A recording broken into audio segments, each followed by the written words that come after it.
Казахский солдат Евген Бондаренко. В нашей роте был он запевалой, вместе с нами дым глотал тревожный. А других казаха отличала глаз прищур, а смугловатость кожи. Да еще имел такое сердце, что вмещало песен очень много. Про любовь, свое степное детство пел казах то радостно, то строго.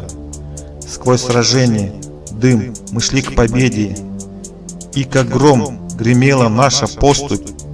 Сын степей, их солнечный наследник, он смотрел на все светло и просто. И когда под Харьковом с боями мы вступили на тропу родную, он рыдал от счастья вместе с нами, землю украинскую целуя.